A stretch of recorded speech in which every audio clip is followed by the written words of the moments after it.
it's Allie, there's Ginny, and stress reading is most definitely a thing.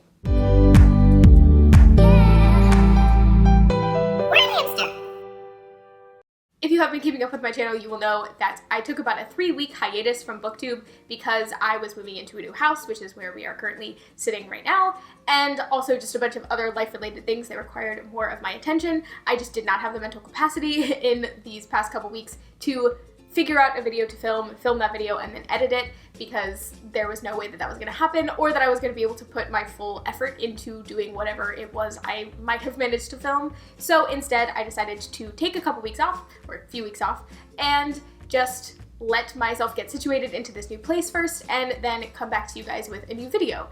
And luckily for me, this past month, I guess, maybe a little over a month, has been a huge book reading binge for me. In the midst of moving, I spent any free time that I had reading, and that has resulted in a lot of books coming off of my TBR and going onto my read shelf. So I wanted to come back to you guys, not only with a video in general, but just a kind of wrap-up video of all of the books that I have read since I started this whole little hiatus thing that I did. So without further ado, let's just get into the books that I read. The first book that I read in what became this huge book reading binge over the past month or so was actually before I actually moved, and that was A Winter's Promise, which I was supposed to read months ago with Alexandra Rosalind and Elizabeth Cullen, but I never did because I'm the worst. So I finally got to this one. I was just stressed out over packing and things like that, and I decided to procrastinate by picking this up, and I'm really happy that I did. It is a very good book, and I immediately read the sequel to this book as well, so my opinions on the books are kind of tied together. It's hard for me to separate one from the other since I did read them right at the same time. But suffice it to say that this book follows our main character, who is a young girl living in I guess you could say, a very, very distant and magical future of our current world. At least that's the impression that I get from the book. And our main character has two primary magical talents. One, she can walk through mirrors, and two, she can read the history of objects just by touching it. The story follows her as she is sent off to a far-off place to marry someone that she has never met. It is an arranged marriage, and the story really follows her through trying to navigate this new space, the new politics that she finds herself a part of, and also the new relationships that she's making, not only with her fiance, but with all of the other people around him, his family members, his friends, the people who work for and around him. So this is a really interesting read, especially if you are just in the mood for a way out there fantasy that just goes anywhere it wants to. It has such a through line, like a really good story throughout, but it also just has really engaging characters, and you never quite can expect what's going to happen next. I immediately wanted to read the third book in the series, but that one is out, but it's only out in the original French. It has not yet been translated into English, so I will have to hold my horses for that one. But this book and also the sequel are fantastic. Definitely a recommended read if you are in the mood for some fantasy. Once I finished those two books, I was still hungry for more, and after being robbed of the experience of reading the third book in that series because of my ineptitude when it comes to French, though I took it for many, many years, I decided that I would look for other sequels to books that I had not yet read. And the first on that list was Deviate, which is the sequel to Lifelike by Jay Kristoff, which I just finished very recently. I have a review of that up on my channel, so watch that up there. Deviate actually came out right around the time that I was finishing up Lifelike, so I figured that it would be perfect time to pick it up on my Kindle and see where the story went from there before too much time had passed where I would forget what was going on. Since I did make a whole review about Lifelike in its own right, I'm not going to go over the whole premise for you here. Just watch that video if you want to find out what it's about. But I will say that in that video I mentioned how I was anticipating that certain secondary characters from the first book were going to become more main characters in the second and later on in the series, and I would have to say that that is pretty much exactly what happened. I thought it was a really interesting way of bringing the secondary characters from the first book into the forefront, and while I still had certain characters that I wasn't as connected to, I definitely was really interested in one of the subplots that was going on outside of the main story, and that included a new character that was not in the first book, but is a really great addition. I'm really excited to see where that particular character goes from here on out. Overall, I think Deviate definitely succeeded as a sequel. It really expanded upon the first one and improved upon it by expanding the world and what we see of it, and also deepening the characters' relationships, and their own personal story arcs are definitely taking forward steps in this book. And it also succeeds in setting up the next book, because you still really want to know what happens with all of these characters and all of their storylines further on. So definitely a 4 out of 5 for me. I have almost nothing that I could complain about with that one. After reading Deviate, at this point I decided that I was just going to go on a binge of reading all of the sequels to things that I had not yet read. First on that list was Kingdom of Ash by Sarah J. Maas, which is the last book in the Throne of Glass series. In order to not spoil the entirety of the Throne of Glass series for you, I'm not going to go over the entirety of the synopsis, partially because if I give you a synopsis for the first book, it would in no way relate to this book at all. I have a love-hate relationship with these books, partially because I actually DNF'd them the first time that I tried reading them, only to reread them and get all the way through the rest of the series when my college roommate recommended them to me. I usually feel about these books that they are a nice time. They're usually around a 3 to 4 star rating for me. That means that I enjoy the book well enough. And I was expecting this book to kind of be that same way. I was hoping that this book would kind of deliver that 4 star for me, but I was ultimately kind of disappointed. I figured this one is probably right solid at a 3 for me. Just, it was fine, it was okay, but there was a lot of elements that I just could not really get behind, a lot of characters whose stories took up a lot of page time, and yet I didn't really care about them, and so it just was kind of a jumble for me, and I couldn't really latch on to any particular story, including the main character's story, Alina. So I still feel like the series overall is good fun, but I was particularly disappointed in this last installment because I didn't really feel much tension or attachment to the characters or the things that they were going through. But not even a disappointing book could throw me off of my book reading binge, because I immediately picked up Queen of Air and Darkness, which is the latest book in the Shadowhunter Chronicles, but specifically the Dark Artifices series. Now, this one I definitely can't really tell you about what happens in it, because not only would it spoil the series itself, but it would spoil the other books in the Shadowhunter Chronicles, which includes all of the Mortal Instruments series and also the Infernal Devices. So there's a lot of those things that are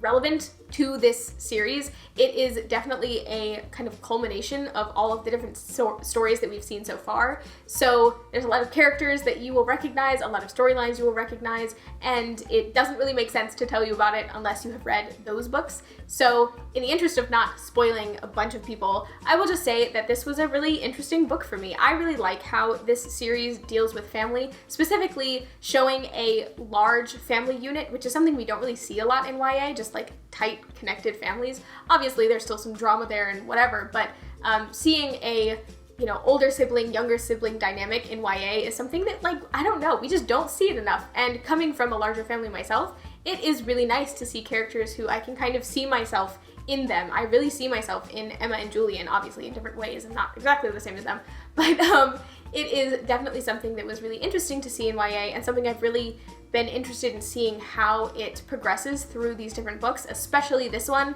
and I won't say why, but this one deals with a lot of stuff that I think is really interesting and deep, and something that you could only find in a book that has a large family unit like this. So that is all I'm going to say on that. I thought it was really interesting. I really liked seeing how we deal with the Shadowhunter laws as Shadowhunters in this world. I also really enjoyed seeing more of the fairyland and fairy laws and how all of that works.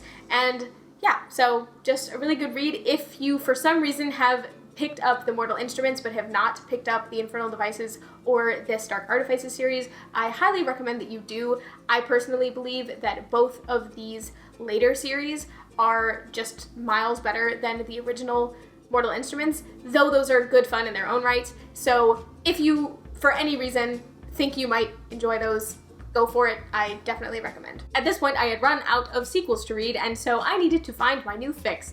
To do this, I was desperate enough to turn to the Goodreads recommendation page and actually found some gems from it. The first book that I found through the Goodreads recommendation page was Spin the Dawn by Elizabeth Lim, which is advertised as Mulan meets Project Runway, and I believe that is pretty much a good way of summing it up, other than that I would also add a bit of Aladdin in there as well, though that mainly takes place in the second half of the book. As you might guess from those comp titles, this story follows the daughter of a very famous tailor in the region that they live in, and when he is called upon by the emperor to come work for him, he is unable to do so, and so instead his daughter pretends to be a boy and goes in his stead. The Project Runway element of the story arises when she arrives at the emperor's palace, only to find out that she is not the only person who has been asked to come work for the emperor. Rather, a bunch of other famous tailors from the area have been asked over as well, and they are all going to compete to be the ultimate person that gets hired.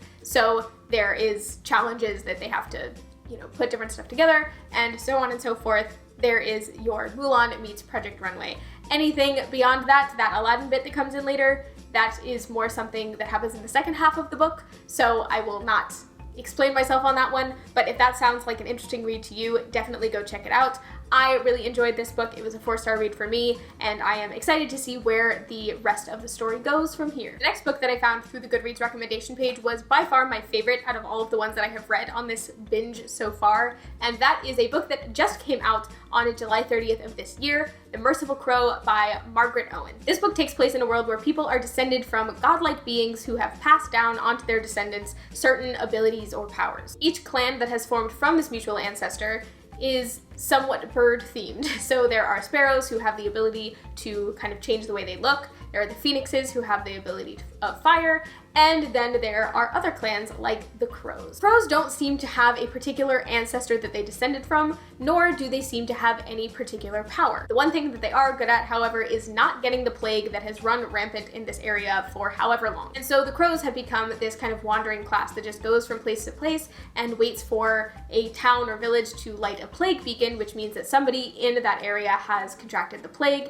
in which case they will go in and essentially mercy kill that person and then remove the person from that area so that the other people in the town or village, whatever, don't get the plague as well. Our main character is not only a crow, but she's also a chief in training, and our story begins with her when she and her adoptive father, the current chief of their little murder of crows, are called upon to take out some people with the plague that are within the kind of royal palace area. Upon later inspection, she discovers that the people who they are taking out are the prince and the prince's body double. But what surprise for our main character when no sooner has her group removed these people from the city that she realizes that the prince and his body double are not actually dead. That's pretty much all I knew about this book going into it, so I'm going to save any other rants or discussions about this book for later and just tell you to take what I said, and if that interests you at all, go pick up this book. And we near the end. After reading The Merciful Crow, I had a hankering for more bird-related content, so I decided to read the Raven Boys series, which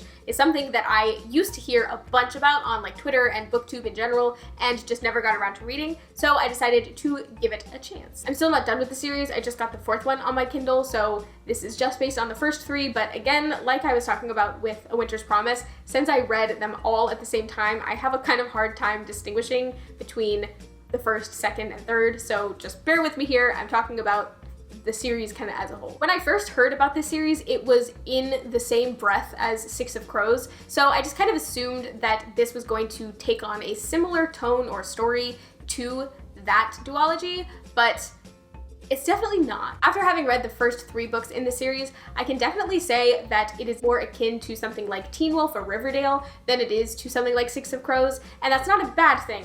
It's just different. I actually really enjoyed Teen Wolf as a show, but I had a harder time coming into this series and grasping onto the story and to the characters because I was expecting something more gritty and dark and realistic, when what I should have been doing is accepting it for the teen drama that it is. The Raven Boys follows Blue, who is the daughter of a psychic, but also includes some very significant secondary characters called the Raven Boys, who are so called because they come from a private school that has a raven as their insignia. Blue herself is not psychic. She actually acts more as like an amplifier for all of the other psychic women in her family, but she has been told ever since she was a child that if she kisses her true love, he will die. She never really worries much about this premonition, however, until one day at an annual event in which all of the spirits of the people who will die within the next 12 months show themselves to whatever psychic happens to be there. She sees a ghost, something she has never been able to do before, and not only that, but it is the ghost of a young man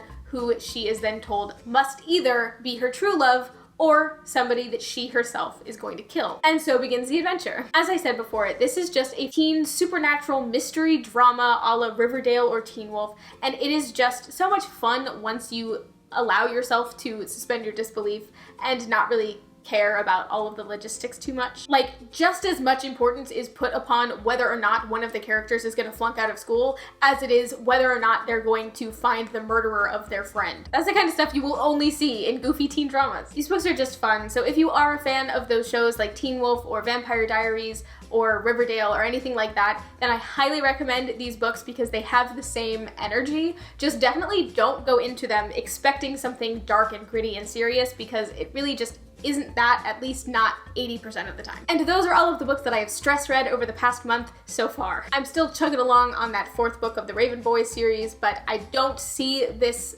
book binge ending anytime soon, so be sure to leave some like recommendations for me. I'm definitely on a fantasy binge right now, so specifically fantasy reads would be great down in the comments below. I would love to hear what you have to recommend for me, but other than that, I'll probably just be looking on the Goodreads recommendation page again because it brought me to some pretty good books. So thank you guys so much for watching. Thank you so much for hanging out with me through these past couple weeks when I haven't really been around on YouTube at all, or BookTube in general. So thanks again for sticking around. Thanks for watching this video, and if you liked it, give it a like. If you like my content, do subscribe. I make videos every Friday, except when I don't, and I will see you guys in the next one.